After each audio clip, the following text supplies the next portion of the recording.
The fourth year of the Angevin Crusade was underway, and Imperial forces were encountering increasing resistance as they moved from one world to another in the Adrantis region, with growing warp storms and staggering losses frequently slowing them down. The explorator fleets of the Adeptus Mechanicus played a significant role during that difficult time, for their Magos risked themselves in reconnaissance and resupply operations, as problems with the supply and support of the Imperium's forces increased. The legends of the Mechanicus tell of the saviors of the Crusade, the sudden appearance of a vast fleet of the Adeptus Mechanicus, equipped with ancient Lathe-class ships. These forces proved indispensable to the Crusade troops in Erendale. Archmagos Mat Aleph Xenon, commanding the immense might of the augmented fleets and armies, requested in reward for his efforts the governance of the small Pondus Imper system, located beyond the borders of the Imperial fortress Golgena Reach. The unstable orbits of the planet and the strange behavior of gravity within the system made it virtually useless for most colonization or mining plans. However, the presence of a large friendly garrison in a frontier system would be an ideal solution for the Imperial generals. Lord Militant himself, deeply saddened by the terrible losses suffered in the last offensive, relinquished all command decisions, leaving his troops in disarray and confusion. General Drusus, who became the commander of the Crusade, maintained close relations with Xenon, and the forces of the Adeptus Mechanicus continued to serve reliably throughout the remaining stages of the war. Therefore, the request of the Archmagos was fully granted. Shortly after receiving permission, 3 huge ships landed on the 3 planets of the Pondus system, and the crew began forming the infrastructure necessary to establish a stronghold. With great zeal, the personnel began the production of weapons, vehicles and ammunition to feed the insatiable beast that was the Imperial war machine. For the forces tasked with pacifying the entire sector were vast. Massive manufactorums scoured the planet's surface in search of raw materials, carving their slow and relentless path across the planets, leaving behind nothing but dry, desolate ruins. In less than 2 solar decades, the unceasing efforts of the fabricator ships had laid the foundations for 3 independent forge worlds, Het, Hesh, and Had, named after the ancient ships now permanently residing on each world. Imperial soldiers and other personnel could only watch with awe the incredible changes on the planets in such a short time. When they saw the vast canyons intertwined with the supply lines of the large manufactorums, they seriously thought as if the paths had been carved on lathes. Archmagos Xenon named his new domain the system where the lathes dwell, in honor of the revered machine spirits contained within the ancient and powerful artifacts. However, this seemed cumbersome for official documentation, so the name was soon shortened to the System of the Lathes. And closer to the end of the Crusade, the name was further reduced to the Lathes System. However, the tendency of Imperial personnel to refer to the planets rather than the system caused it to appear as the Lathes on most star charts. Over the course of the intervening centuries, even the Adeptus Mechanicus itself has come to refer to its domains across the entire Calixis sector as the Lathe Worlds. Over the following thousands of Terran years, the Adeptus Mechanicus solidified their dominion over the triumvirate of the Lathe Worlds and the surrounding star system. Factories, orbital structures and research stations spread throughout the system, taking advantage of the opportunities offered by the various anomalous zones within the system. The presence of 3 forges nearby was already enough to distinguish the Lathe worlds from the general ensemble of forge worlds subordinate to Mars, and to list them as exceptional. This was truly an unprecedented event in the history of the Adeptus Mechanicus, and thus entire explorator groups were relocated from Mars to their disposal. The task was simple: to fully develop the potential of the legacy of the 3 ancient fabricator ships. In the system, explorations of the asteroid belts commenced, and all 3 belts were of different origins, thus each posed particular interest. Additionally, they were positioned at unusual angles to the plane of the ecliptic, and at their intersections, zones of unstable turbulence were formed. Researchers from Mars and beyond were eager to come to the system to pursue lines of inquiry as varied as gravimancy, cryomantic mining, and kinetic discordance. Intriguing phenomena included destructive gravitational storms and terrifying pressure drops throughout the system. These rendered the void useless for other servants of the Imperium, but not for the Adeptus Mechanicus, for many peculiar properties of these anomalies attracted Mars's attention. Consequently, stations resembling cities were erected right in space, with the objective of observing and studying the anomalies. Many servants of the Omnissiah still required basic needs, and to feed countless millions of individuals, massive food factories and agrological platforms were erected across the system. They were placed in vital nodes to maximize the logistical output of each station. Remote regions of space, whose passage was hindered by the abundance of gravitational anomalies, were simply filled with research stations, weapon platforms, and agridomes, allowing the region to exist almost autonomously and endure a prolonged siege should an external threat arise. Many of these regions became ideal data repositories and centers for studying captured ships, exotic Xenos barges, spacefaring nomads of various origins, and much more, which was delivered to the Lathe worlds for countless other reasons. The concentration of forces of these two formations was particularly great, for the Mechanicus understood that if the Lathe worlds were to fall, the entire sector would follow. The Lathe Trinity itself became the spiritual core of the entire Forge system and the whole collegiate technocracy, their throbbing triple heart and the powerful central apparatus of power. The surface of these worlds became covered with multi-layered infrastructure, burying the entire original relief below it.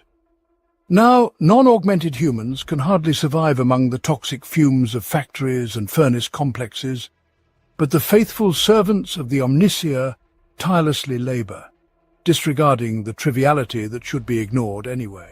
First of equals, Lathe Het is the home of the Lathe Covenant's Nidus Omega, the massive structure that houses the ruling councils of the Mechanicus Calixis.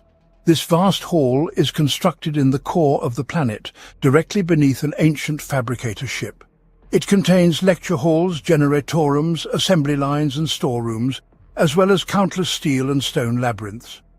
At the center of the Nidus lies an extensive hall where all administration work for the Lather worlds is conducted. This atrium is a grand amphitheater, accommodating ample seating for techno-adepts of Magos rank or higher. Beneath the grand atrium is the Covenant Elogium, a secure storage facility for primary source documents and records from the age of the Angevin Crusade. Although various agencies across the sector have cast serious doubt on the accuracy of this data, the Lathe worlds maintain their veracity. Included within the Elogium are the original agreements between the Adeptus Mechanicus and General Drusus that formed the Lathe worlds and the foundation of the Lathe Covenant millennia ago. As for the Lathe-class ship that landed on the surface over the millennia, most of its manufacturing facilities have been relocated off-planet to orbital stations and other platforms throughout the system. Lastly, the assembly lines for producing Valdor tank destroyers were moved. The world was entirely transformed into a giant data repository. Here were placed technomats, control mechanisms and scriptoria, where vast amounts of information gathered over millennia are stored, which the adepts keep as an additional source of power and influence. The majority of the explorator fleets, operating under the aegis of the Lathe worlds, are also coordinated thanks to the tireless efforts of the adepts from the world of Het. The current High Fabricator of the Lathe worlds is Archmagos Castellar, Forge Master of Lathe Het. He is the ruler of the entire Lathe system, the director of all industrial facilities, and the Lord Follower of the Omnissiah within his jurisdiction. However, recently he has delegated part of the authority amassed by his predecessors to the Lathic Covenant. It is said that he did so because he is overly focused on the affairs of the explorator fleets. Rumored to be at least sympathetic to the Thulian cause, Castella fundamentally changed the nature of Lathe Het. This world has lost many production complexes and focused on coordinating the explorator fleets throughout the Calixis sector, transforming into a vast support apparatus. Unfortunately, this state of affairs created a power vacuum and plunged the Covenant into the abyss of political strife. Various political blocs have converged in battle for a coveted slice, possession of which would allow them to conduct further maneuvers on their own terms. The transfer of production facilities from the core Forge world surprised and alarmed many adepts, who immediately perceived all that was happening as some bureaucratic nonsense. They were outraged that a Forge world was rejecting its holy purpose of manufacturing blessed mechanisms in favor of a corrupt chase for power.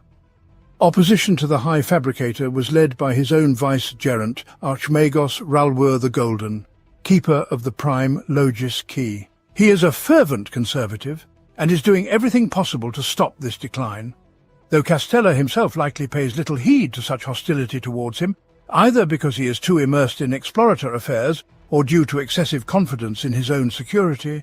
For order in the sacred halls of Nidus Omega and at key facilities on the world of Het is maintained by the Brazen Praetorian Guard.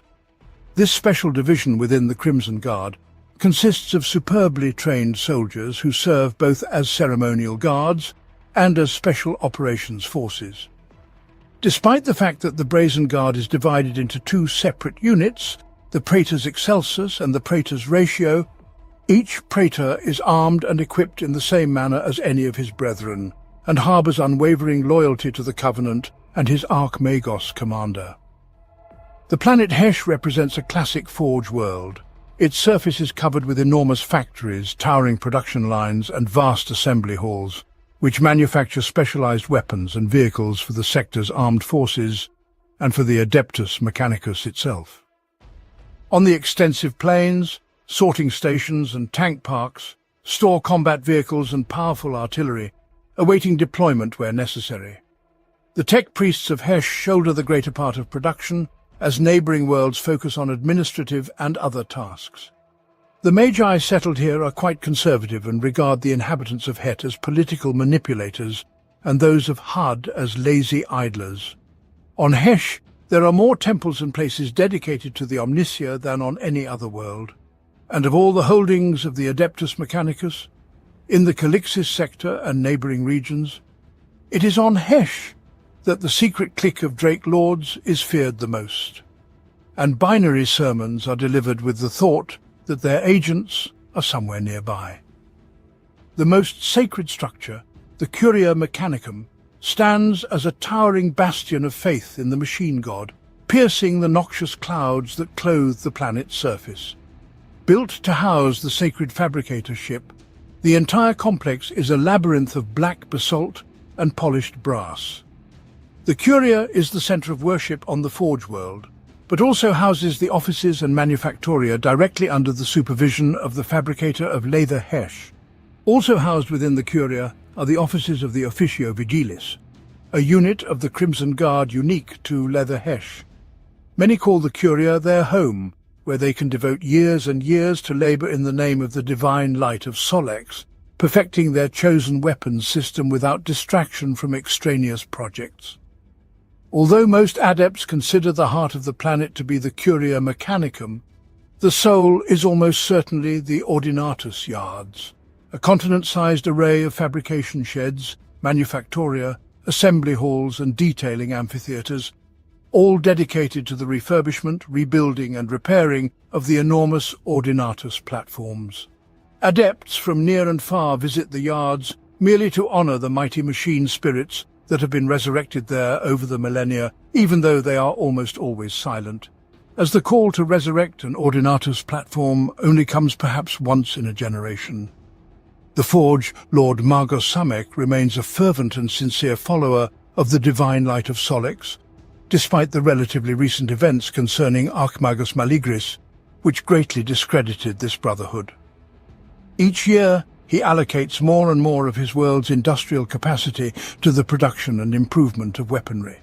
Although he is officially in charge of only the planet's complexes, in practice, Samek is the undisputed leader for every follower of the divine light across all the Lathe worlds.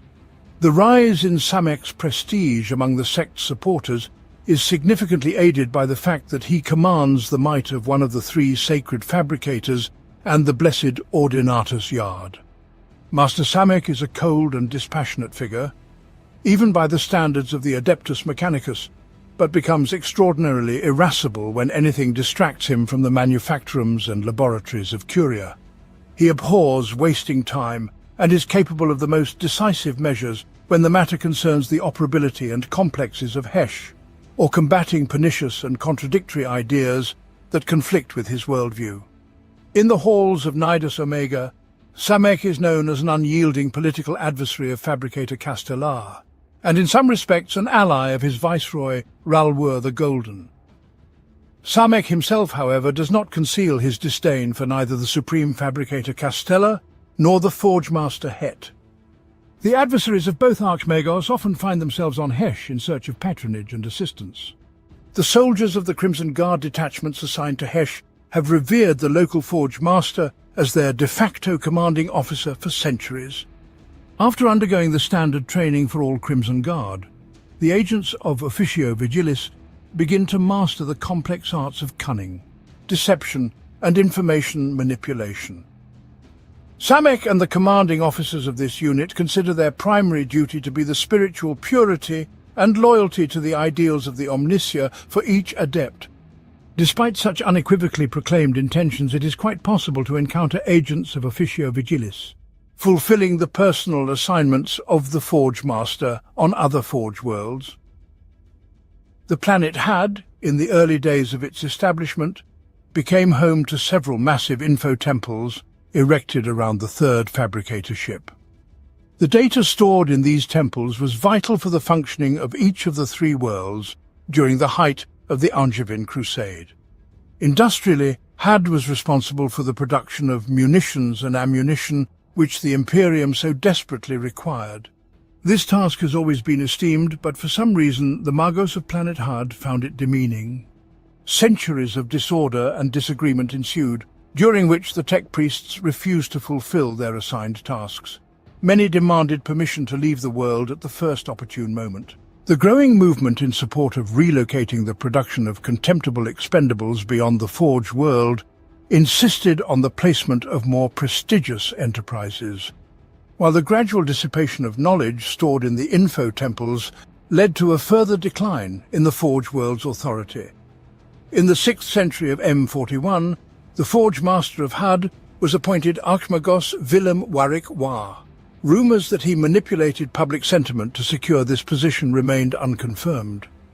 But while the planet Had was transforming into a control hub, and Hesh was manufacturing countless streams of war machinery, Had was drowning in dissatisfactions and contradictions. War declared that he would witness with his own eyes the Third World taking its rightful place as the greatest forge of the sector.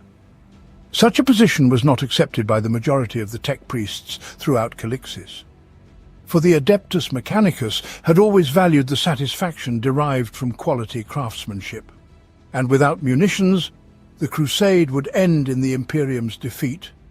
However, the Magos of Had supported their new master and agreed to move the production of everyday goods beyond the planet.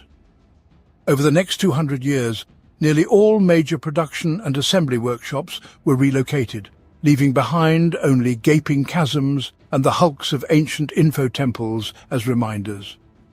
Thus, the pedestal was prepared for Had's world to ascend to the heights of glory, where master-smiths could craft wondrous technology, rivaling their sister worlds in every way.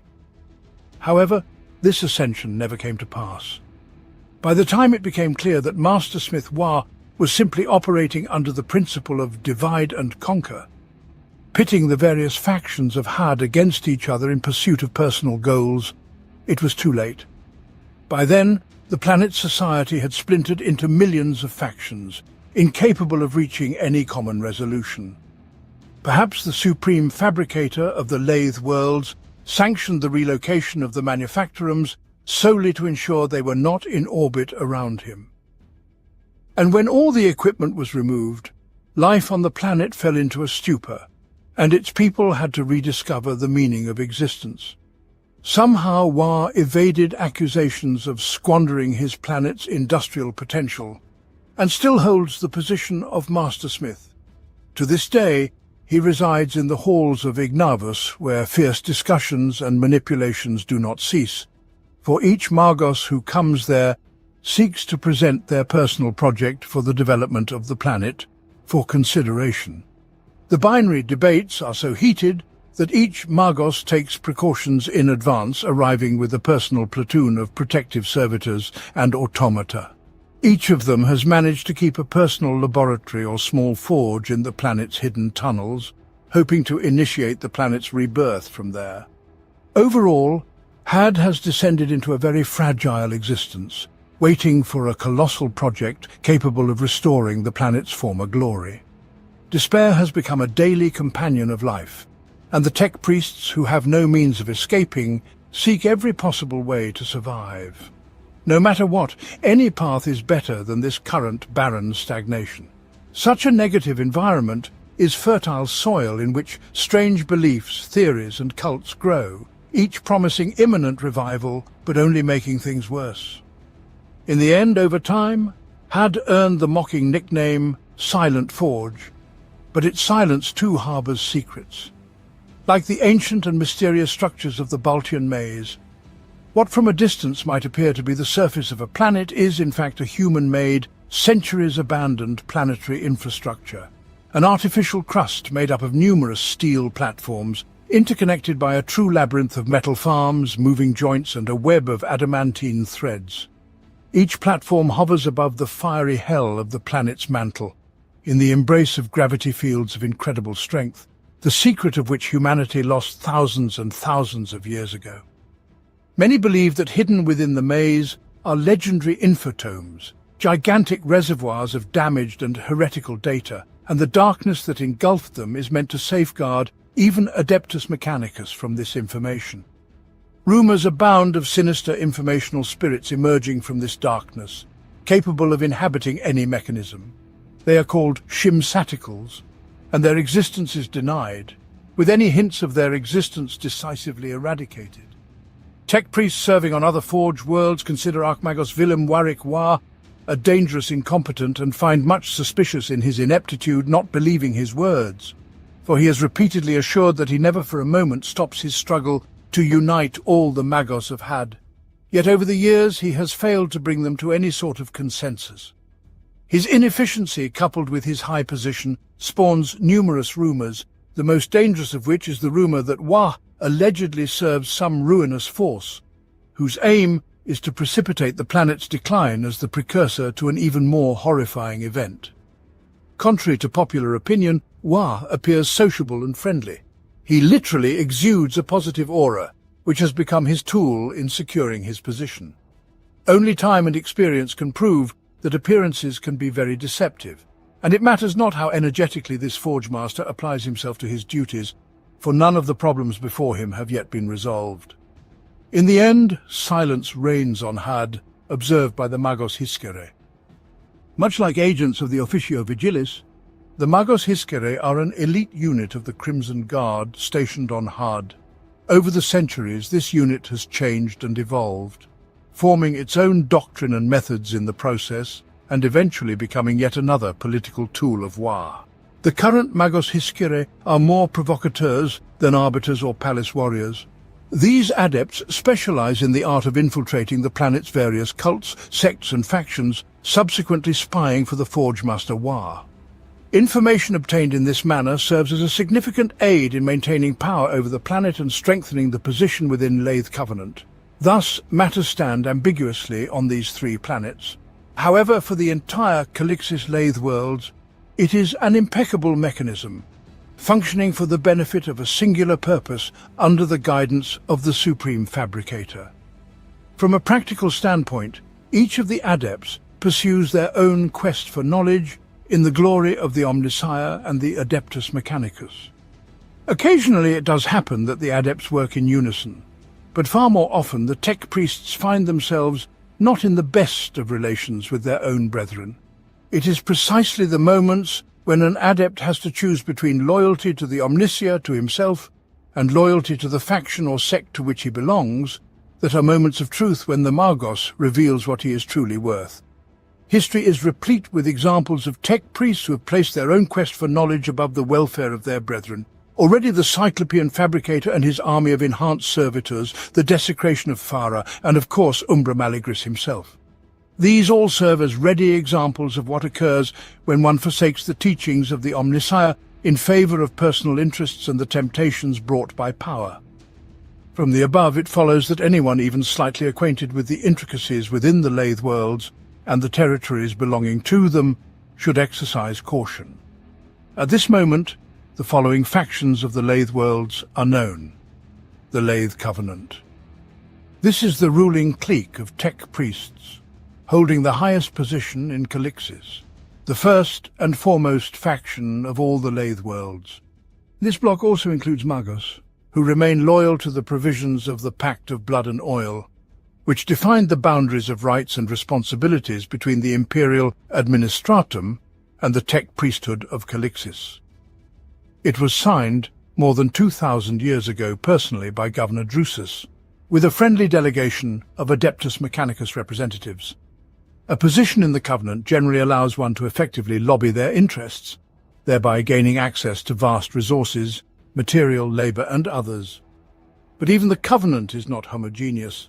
There are proponents of supporting the development of the backward sectors of Calixis, as well as those who consider the Adeptus Mechanicus as the primary force in the region, and the trailing Imperium as an integral, equal yet secondary component. Disciples of Thule. The followers of Archmagos Paracelsus Thule believe that the eternal quest for knowledge is best pursued in wanderings.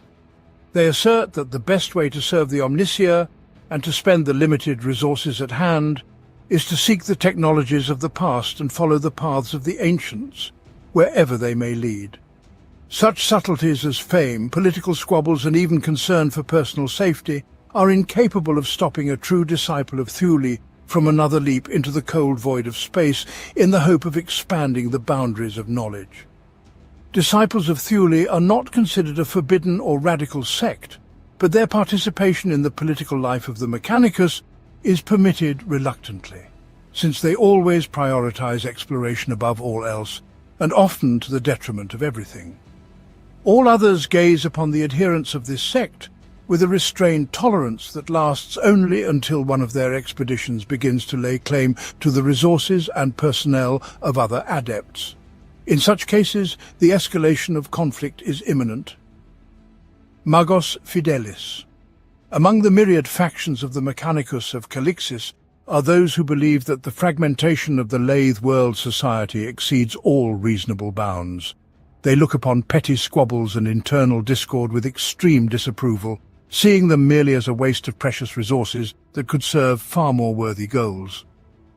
Magos Fidelis is more of a loose organization of like-minded tech priests or free thinkers than a serious faction, but they wield considerable power.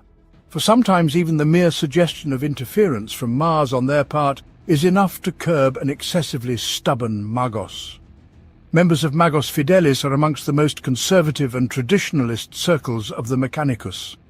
The convictions of these faithful followers of the Omnissiah are often characterized as orthodox, and the majority of techno-adepts and ordinary machinists hold them in the greatest respect, stemming from the profound faith that every member of Magos Fidelis preaches.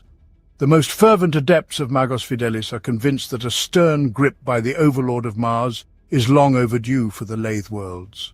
Yet none of their requests for direct intervention have ever received a response. Divine Light of Solex. A fanatical cult of tech priests whose genesis has long been lost to time dedicates all its energy and actions to a single goal: the development of ever more destructive weaponry and doctrines for its effective deployment.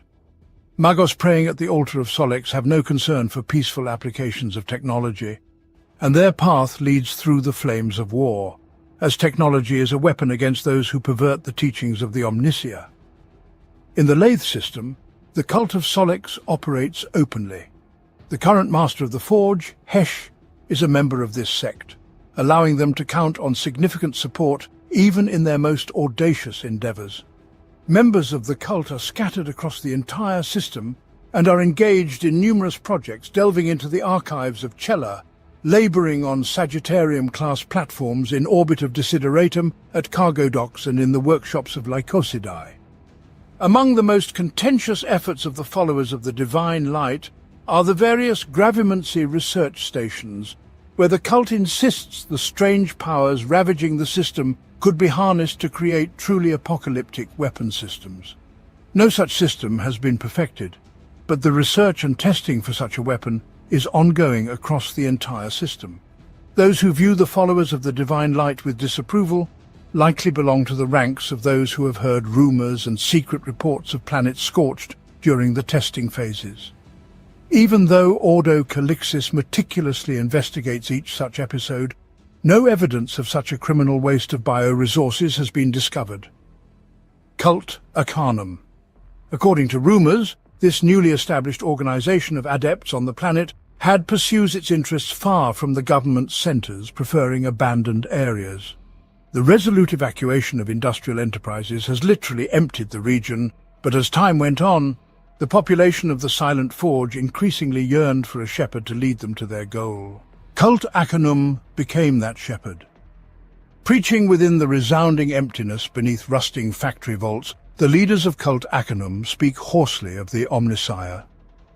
These magnificent speakers teach that every blessed descendant, from the greatest master of the forge to the lowest worker, has a special destiny designated by the Omnissiah.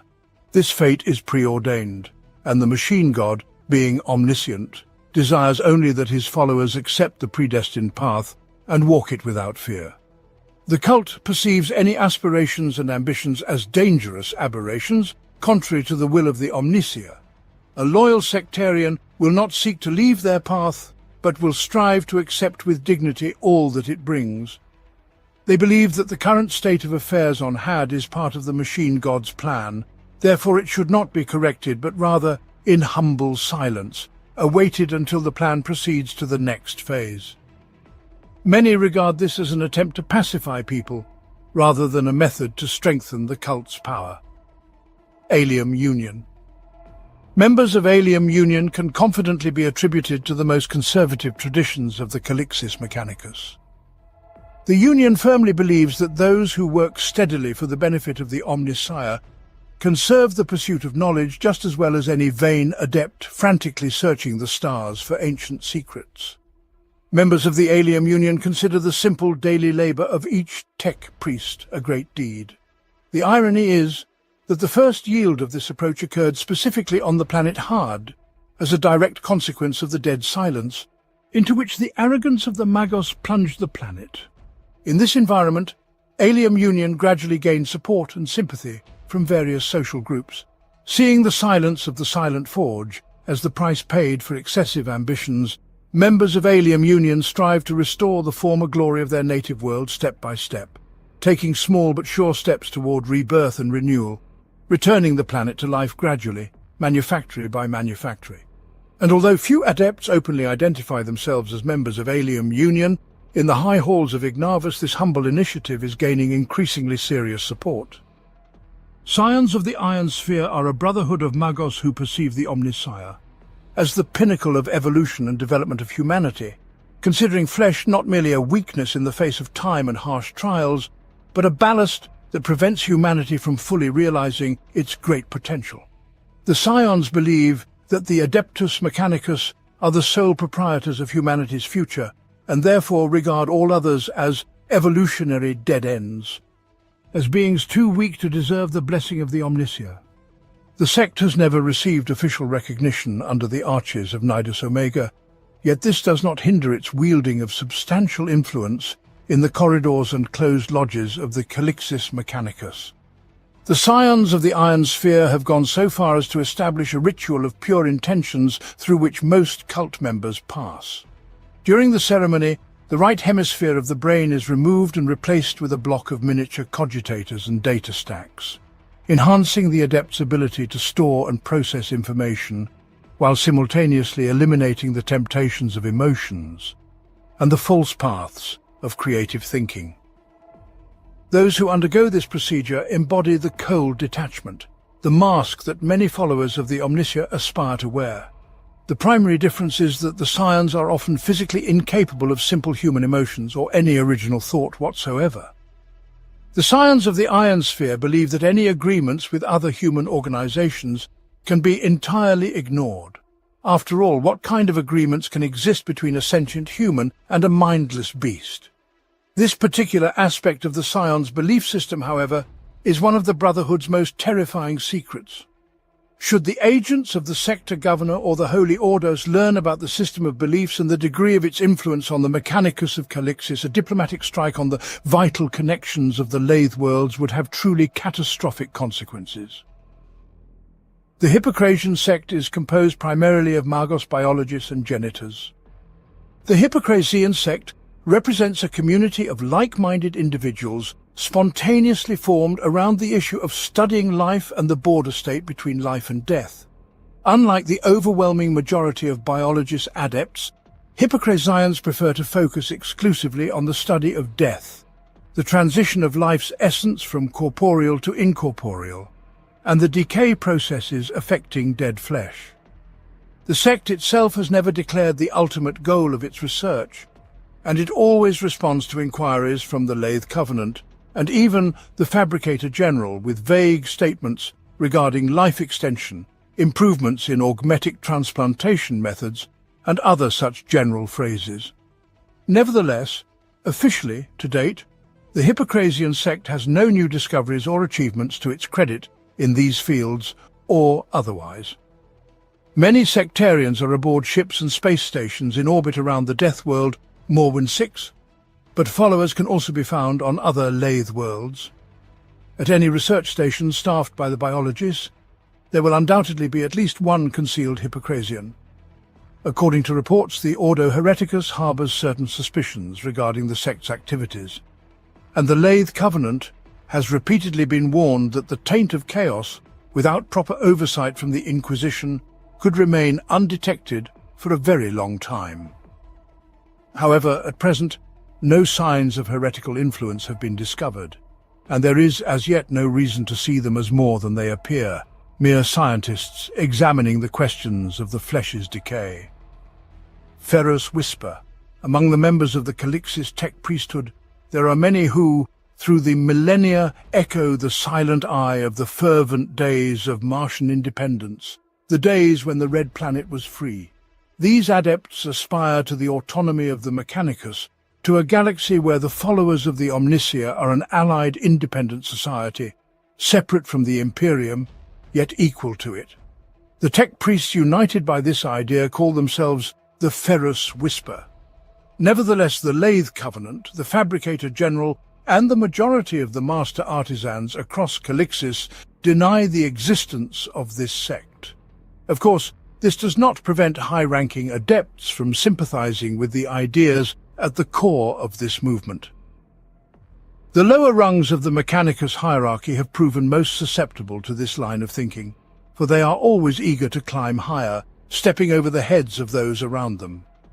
Within the walls of the Ordo Calixis Trident, such ideas are considered dangerous heresy, easily ensnaring junior adepts in their webs, and therefore worthy of the closest scrutiny. In fact, the lords of the Calixis sector are fully aware of the danger such a philosophy presents, as it inevitably leads to the severing of the close ties that currently unite the Imperium and the Adeptus Mechanicus.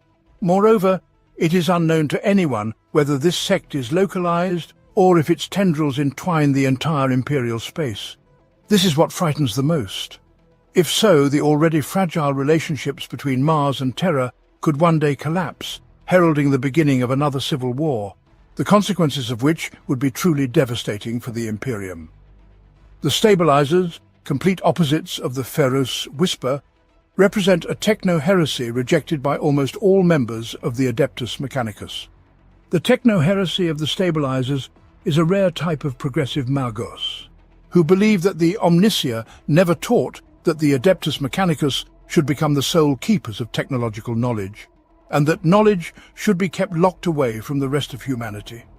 The Stabilizers hold that the dusty gates of the temples of the machine god should be kept open so that all humanity might know its gifts. Naturally, The attitude towards these populist egalitarians from the majority of the Adeptus Mechanicus is quite unfriendly. For the most part, the adepts are so fanatically devoted to their own concepts of the machine god that even a glance from an uninitiated outsider is, in their view, enough to practically irreversibly desecrate the sacred ritual of the Mechanicus cult. Moreover, the Magos are repulsed by the very ideas of relinquishing the power they have been accumulating for millennia. And although the imperial ruling classes would gladly accept such a wealthy gift, the common people have long since become accustomed to the unfathomable mysteries of technology and its enigmatic masters. Most regard technology as something frightening and strange, for humanity has long lost the ability to comprehend anything new. Teninites. At the heart of every forge lies a psychological foundation of aversion to the perverse intellect. The Omnissiah and the Fabricator General forbid the study of this field of knowledge, and adepts who dare to turn their gaze towards this heretical branch of science risk being branded as heretic Cambrian by outcast scholars. But there may be a more terrifying punishment, the reprocessing into components for servitors. However, among the tech priests, there are those who walk the very edge of forbidden disciplines in the hope of gaining a greater understanding of the sacred machine spirits that faithfully serve humanity. Teninites is one such group, though Calixis boasts several similar ideologically aligned yet far more unscrupulous organizations. Operating on small stations scattered across many worlds of the Lathe system, the Teninites primarily focus on ancient machine spirits, the means of awakening them, their modification, enhancement of self-awareness, and their subsequent return to active service. They have achieved several minor breakthroughs which some might consider techno-heresy. Many believe that the Teninites have made several far more significant discoveries which they simply do not yet dare to make public, lest they incur the wrath of the Dragon Lords. The sect suspects that it is under constant surveillance and that some of its members secretly serve someone else. The fact that no severe measures have been taken against them thus far only further proves their ability to meticulously conceal information, waiting for the day when the revelations they bring forth will not be rejected. AE's Omnissiah. Within an abandoned assembly vault, only a few levels above the Bastion maze on Lathe, a small group of disaffected adepts began a project in secret that soon captivated the imagination of entire hab blocks of Had Nord. On the scratched floor of the workshop, a humanoid figure gradually began taking shape, assembled from the tiniest components, meticulously repaired, cleaned, and properly illuminated. In their work, the Brotherhood accepts only the purest materials, and the condition of each part ready to take its place in the structure is refined to absolute perfection. In recent years, the construction has noticeably expanded and has been supplemented with new assemblies. The original blueprint was supplemented with data network cables, and the integrated re-equipped servitors dramatically altered its external appearance. The final appearance of the structure now remains a matter of speculation.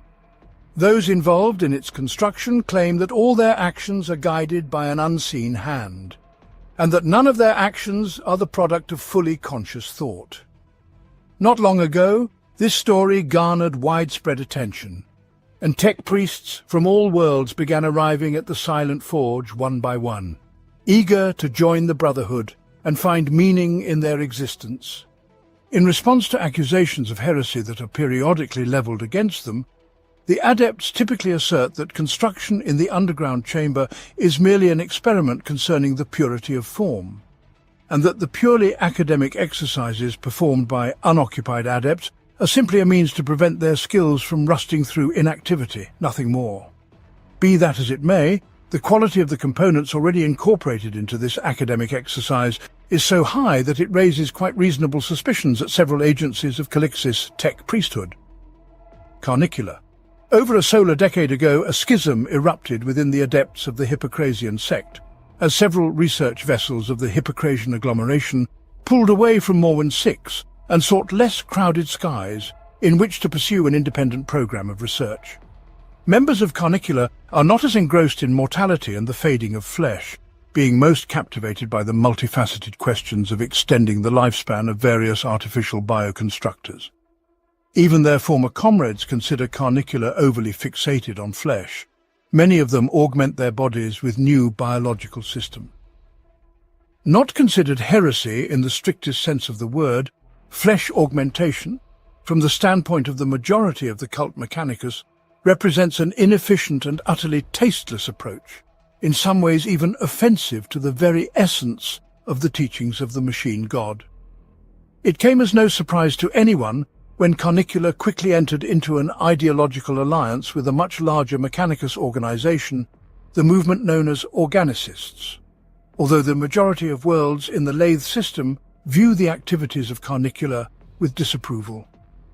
Ethical concerns are cast aside when some aged Archmagos discovers that the threat of final systemic failure of organic components looms near, and makes every effort to seek consultations with the research ships of biologist Carnicula. However, the history of the Lathe worlds consists not only of internal political intrigues and civil strife. Archives on one of the planets contain records of military actions occurring at various points in history. 2 centuries after the founding of the Lathe worlds, the system remained only partially developed, and the vast holdings of the tech priests still needed to be brought to proper order and logistical routes established. It was then, in the year 580 of the 39th millennium, that brutal unrest erupted in the sector. As chroniclers shall later write, a conspiracy was uncovered that involved numerous structures, ranging from the Astra Militarum to the Adeptus Mechanicus. The ultimate goal of the conspirators was not disclosed, but it is known that the plot focused around a group of agents known as the Precursators. According to official reports, no high-ranking participant in the conspiracy was captured alive. The agents infiltrated targeted organizations at the highest levels, making the unearthing of the conspiracy exceedingly difficult. A challenging alliance was formed of mid-level administratum functionaries, adepts and specialists from various embedded groups, tasked with tracking down the Precursators, isolating them from their base, and then taking them into custody. The Adeptus Mechanicus provided transportation and support, with cogitators, data filtering, and deployed special viruses to help root out the covert agents. Ultimately, the tech priests of the Lathe worlds concluded that at the center of the conspiracy was a rogue inquisitor, though much suspicion was also cast upon the Mechanicus sects. The blame lay with heretical rituals, resembling in many ways the actions of certain unofficial sects in the region. The Precursators went to great lengths to isolate the sector's command structures from several key Mechanicus assets. It is believed that the conspirators sought to maintain these assets for further control over the citizens of Calixis. This populist element of the conspiracy was particularly repugnant to all involved organizations. In the years following the conspiracy's unveiling, the fabricators of the Lathe worlds made every effort to weaken the power of the Inquisition in the Calixis sector as a whole, and within the Mechanicus' own domains in particular. A significant internal struggle began after the revelation of the Precursators' conspiracy, and the Archmagos of the Lathe Covenant demanded that the sector governor cede control of the planet Sinford. Ultimately, Sinford became the primary producer of the Baneblade's super-heavy tanks. Centuries later, the Inquisition still harbors resentment about this event, and some inquisitors believe that the roots of the conspiracy should have been sought not in the regions of Calixis, but in the hidden catacombs of the Forging Trinity, and that it was an attempt to expand Mechanicus' influence within Calixis. Inquisition reports also contain claims that the Precursators were not completely exterminated, but transformed into a peculiar techno-heretical cult known as the Logicians. Another incident occurred a millennium after the foundation of worlds. This was in the years from 738 to 740 of the 40th millennium, and the event was named the War of Brass. It all began when the hive worlds of the Gelmiro cluster fell into sedition. Their leader was a charismatic ruler who called himself the Emperor of Brass. This mysterious figure led his followers into vile worship of ruinous powers. The deranged fanatics from the wealthy and powerful worlds of the Gelmiro cluster murdered all officials of the Adeptus Administratum, ritually desecrating their bodies. A significant portion of the population of the affected planets followed their new overlords and committed betrayal from which there was no salvation. Then this emperor sponsored bloody uprisings in several other worlds, and soon full-scale rebellions threatened the entire Calixis sector. The number of casualties continued to rise as he publicly tortured and executed loyal imperial servants and citizens. The sector governor was forced to call in all available forces to stem the bloody tide.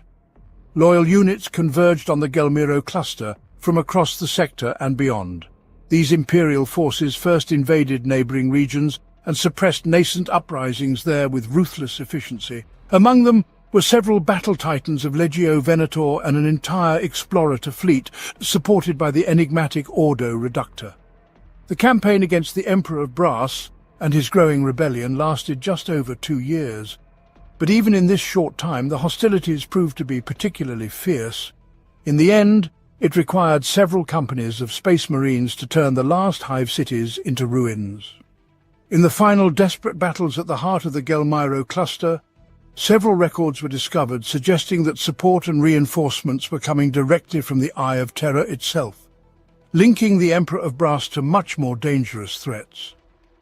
By the conflict's end, the once wealthy worlds of the Gelmiro cluster lay in smoking ruins, and the populations of many planets were turned into mutants, condemned to wander the wastelands, surviving on the rotting remnants of their once great civilizations.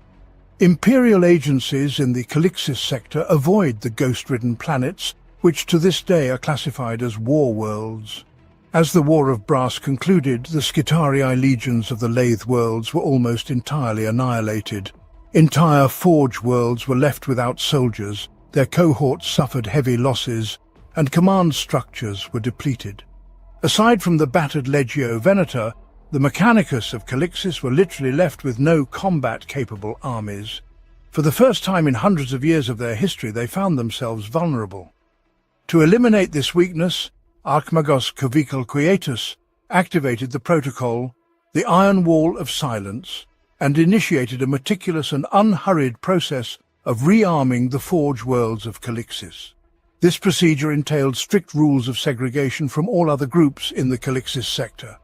From that point on, any cooperation beyond the minimal requirements of existing pacts was strictly forbidden in an attempt to preserve the Mechanicus forces and ensure a period of recovery. Several tech priests most inclined towards militarism were granted the authority, using which they could freely hone the combat skills of the recruits entrusted to them. As transport ships, they were given the remnants of explorator fleets disguised as regular supply vessels. Their task was the covert delivery of soldiers to all possible testing grounds. Although the plan bore fruit only after many years, by the time it concluded, Covical had at his disposal a unit better equipped and prepared than any of the militarized structures in the sector. He named these soldiers the Venatorii, the new hunters of the Calixis sector, distinguishing them from the gradually recovering Skitarii, thus forming the most combat-capable division of the regular army of the Forge worlds. Soon, the few who knew of their existence began to refer to the Venatorii as the Crimson Guard, because they wore fearsome crimson armor. The Calixis Conclave, always vigilantly overseeing all new forces emerging in the sector, took a great interest in this organization. Covical could plead his wall of silence all he wanted, but the eyes and ears of the Inquisition were everywhere, and the secret agents of the Ordo Hereticus began watching every step of the Venatori's development. Strangely, the Conclave decided that the Crimson Guard did not pose a threat to their interests. Nevertheless, they continued to monitor them closely, and did not hesitate to call upon them for assistance when needed. Since the founding of the Venatori, servants of the Inquisition fought alongside them several times. The Venatori proved to be formidable warriors, and soon their fame spread throughout the sector. But soon, the Iron Wall of Silence was raised again, and the Inquisition found itself cut off from this valuable military resource. It took 500 years for the era of seclusion to finally end. Those inquisitors who received the Mechanicus's approval also gained the right to call for the assistance of the Venatorii. The Inquisition, however, viewed them ambiguously.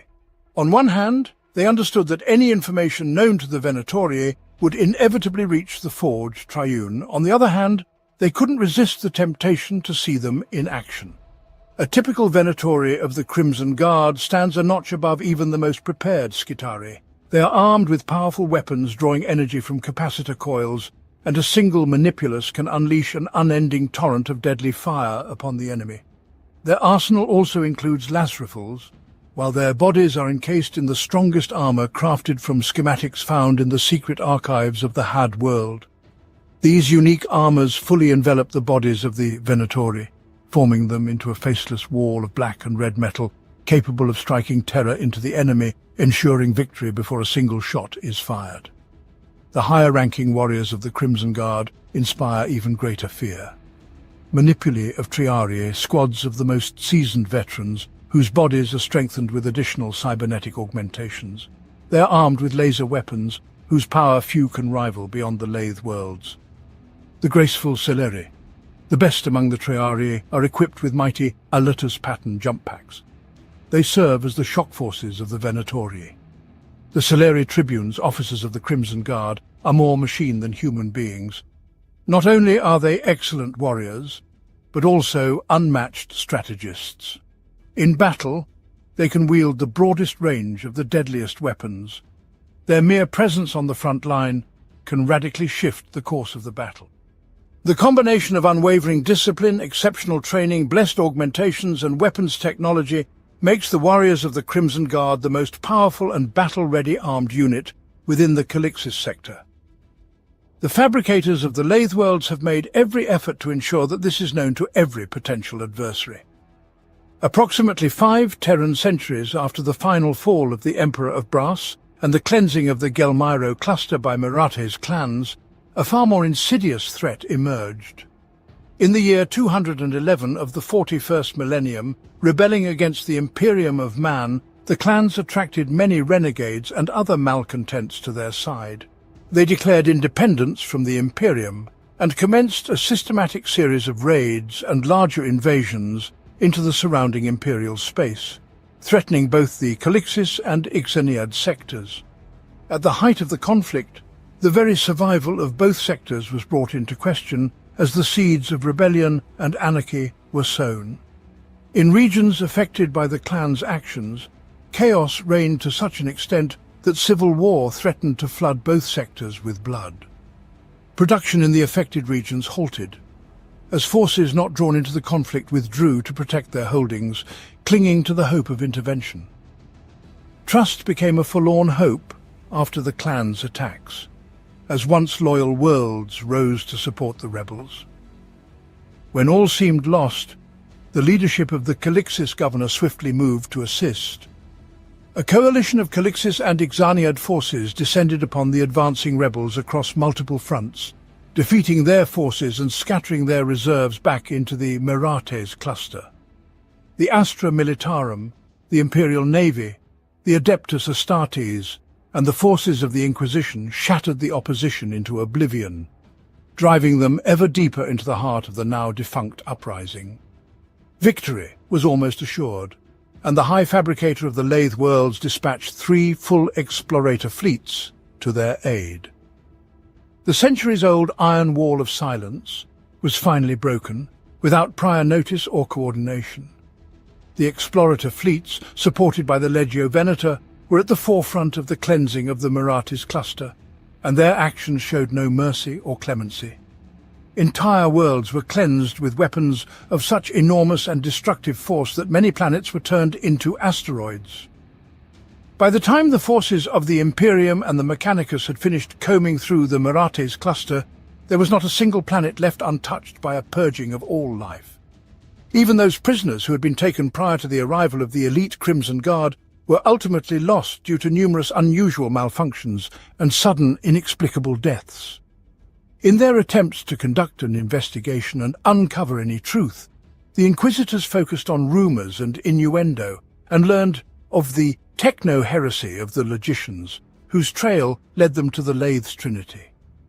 However, instead of cooperation, the High Fabricator responded with cold indifference and accused the Inquisition and the Calixis governor of flagrant disrespect and undue arrogance, calling them wretched hounds of ignoble masters. The Archmagos ordered all borders of the system to be sealed and all disparate Mechanicus forces to converge, preventing any intrusion into the sacred dominion of the Omnissiah. The Iron Wall of Silence was re-established and stood unbreached for over 500 standard years, with rare exceptions, until Maligris' techno-heresy spread across the sector, once again forcing the Adeptus Mechanicus to intervene in the affairs of the sector as a whole. In the year 507, an event occurred that went down in history as the Second Siege of Vaxenide. The forces of the Lathe worlds once again dared to respond, answering the call of the sector governor to halt the incursion of the space hulk Pinnacle of Savagery, which was inhabited by orcs. The hulks supporting its fleet were engaged on the outskirts of the Vaxenide system, followed by a battle in which the massive space hulk advanced ever deeper into the system, towards planets that still bore the scars of a previous orc assault. Loyal ships of the Calixis battle group separated the orc escort ships from the enormous space hulk and defeated them. Meanwhile, the brutal weaponry of the Ordo Reductor fleets penetrated the space hulk itself, eventually breaking the ship's spine and spilling its vile contents into the void. However, the threat to the system was not yet eliminated, as significant pieces of the space hulk continued hurtling through space towards vulnerable planets. Once again, the Adeptus Mechanicus chose to intervene, risking their ships at great peril. Yet when the senior naval admiral suggested destroying all the intact debris, Archmagos Havril Gem, commanding the Mechanicus forces, rejected the request, and the remains were claimed for the Lathe worlds as recompense. The Imperial fleet, concerned that hostile Xenos might still pose a threat, filed several complaints about this action, but to no avail. Information about what remained of Pinnacle of Savagery was never made public, and its current location is listed as unknown in all records of the Administratum. While the tech priests have the right of pioneers, to claim rights on the Wanderer while it was still a threat was an extremely reckless move. Many within the Inquisition and the Imperial Navy suspect that the Calixis Mechanicus had planned from the beginning to keep the secrets of the Space Wanderer for themselves. In the middle of the 7th century of the 41st millennium, the secluded Calixis Mechanicus once again found themselves in the spotlight when one of their own became a brutal, irretrievable renegade and dragged the Lathe worlds into a massacre across the sector. The belligerent Archmagos Umbra Maligris was known for his devotion to the destructive potential of technology. Maligris dedicated several decades to the study of weapons and munitions of bygone ages, following tomes and vaults of ancient and suspect origin for years. A devotee of the divine light of Solex, the Archmagos attracted many of the most gifted gunsmiths and scholars under the aegis of his organization. Fearing the growing popularity of the militant adept, Fabricator General Castella decided to sanction Maligris, and attempted to dismantle the conspiracy he had enveloped himself with, worried about a repetition of the incident with the false fabricator several decades earlier. However, Maligris refused to give up any part of his power, and declared Castella nothing more than an ineffective bureaucrat. Thus, the groundwork was laid for a large-scale conflict that would soon embroil the extensive forces of the Calixis Mechanicus. Castella attempted to deploy the Skitarii Guard to compel the wandering Archmagos to submit, but peculiar systemic failures and binary inverting afflictions rendered even the vaunted and potent Forge Guardians ineffective. Forewarned of the impending attack, Maligris left the system with a fully crewed explorator fleet, containing a vast amount of research, ancient weapons, and blasphemous samples of his own technical craft. A surprising number of tech adepts sided with Maligris under the influence of his charismatic data sources and heretical approach to technological advancement. As a result, many ongoing Mechanicus projects were abandoned, threatening a complete doctrinal schism within the system of the Lathe worlds and the extensive holdings of the cult of the Omnissiah. Realizing the danger posed to the entire sector by the renegade Archmagos and his misguided followers, the Fabricator General officially declared Maligris and all those who followed him as renegades in the eyes of the Omnissiah. Next, Castella contacted Lord Sector Marius Hax upon Scintilla, requesting assistance. This unprecedented move by the former isolationists of the Mechanicus quickly drew attention, and the ruling elite of the Calixis dispatched several major battle fleets to assist in the hunt for the missing explorator fleet. Maligris and his followers fled to the furthest reaches of the sector, always managing to stay at least one step ahead of their pursuers. Along the way, Maligris tested his research and weapons systems in a series of attacks that laid waste to several planets in his path rimwards towards the Halo stars. Maligris and his followers subjected Xeros Prime, Los, and World Designate MMX 215 to terrifying experiments. Orbital apostasy arrays drove entire planets into raving insanity. Bioforged horrors stalked formerly bountiful wastelands, transgenic atrocities ravaged entire cities, and enormous gene lathes processed entire populations into ulcerous, writhing seas of living tissue. The scheme of the Archmagus renegade was disrupted when his fleet arrived at Sinford II. Many of his supplies had depleted, and Maligris began raiding Mechanicus facilities to acquire the technologies and resources necessary to continue his mad plans. The raids were indiscriminate and widespread, and it was the Sinford system that suffered the most from his attention. When Sinford II was stripped to bare rocks in the search for raw materials, the renegade fleet bombarded the world, leaving behind only a shattered husk. However, the Calixis, Mechanicus and battle groups of the Imperial Navy tightened the noose. Maligris was cornered at the edge of the system, trapped between the advancing explorator fleets and flanking units of the Imperial Navy. At the forefront of the attack was the flagship of Chief Fabricator Castella, the Iron Promise. It was this barge that delivered the decisive strike at the crucial moment. The battered ship maneuvered close enough to the enemy, then a powered weapon beam enveloped the enemy fleet and destroyed all but the largest vessels in one stroke. The battle was brief as the Imperial Navy and Mechanicus fleets ruthlessly annihilated all surviving barges. With a brief message of gratitude to the Imperial Navy, Castella and his forces turned and headed back to their home port. However, the destruction of the renegade fleet did not end the confrontation. For many more years, the Lathe worlds would suffer from extensive purges of Magos ranks from Maligris's supporters. For this uprising ignited distrust towards the militant factions of the Calixis Mechanicus. And the fear that the renegade's idea continues to live today somewhere in the secret laboratories of the Malfian subsector still troubles the minds of the rulers of the Lathe worlds. However, perhaps it is merely another intrigue in the complex web of the relationships of the three worlds. Indeed, in these conditions, intrigues and conspiracies are born, die, and are born again each day.